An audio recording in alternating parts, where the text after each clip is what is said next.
Guys, I'll give you a quick video on how to change your belt on your Ski-Doos. This is basically anything XP and up. This is an XM, so this is a 2015. Pop the door off, slide it up, pull out the bottom and drop it down, it comes off. Only tool we're going to need to change the belt is the belt changing tool that they give you with the sled.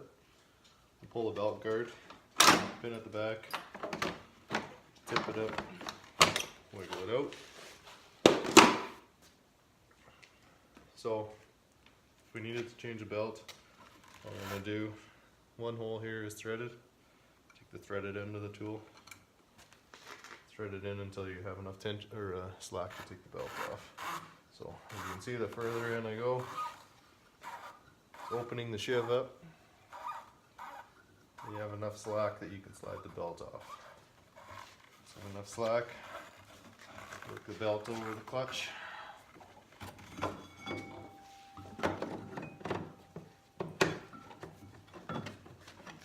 Sneak it out. If you had blown a belt or anything like that, obviously you want to clean things up. Changing it, pretend this is a new belt. New belt, slide it in on the primary.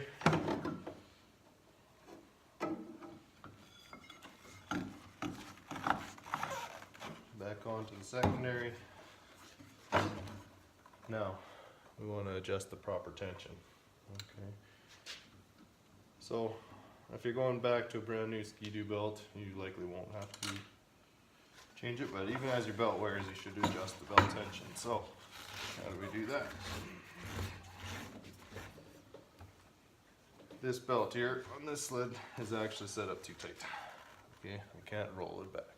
Typically what you do, I just set the brake so the clutch won't turn. You should be able to grab the top of the belt and slide it back, and we can't. So to adjust it, we loosen this locking bolt.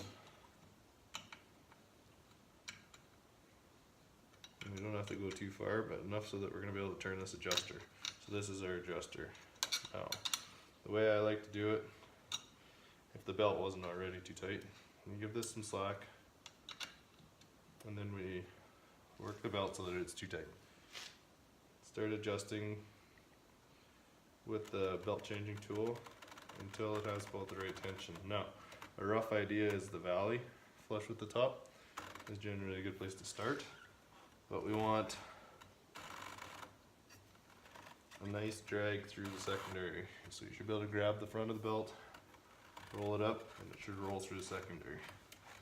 Okay, that feels pretty good now. A tiny bit more. Okay, that's how it should be. I'm going to take this tool out.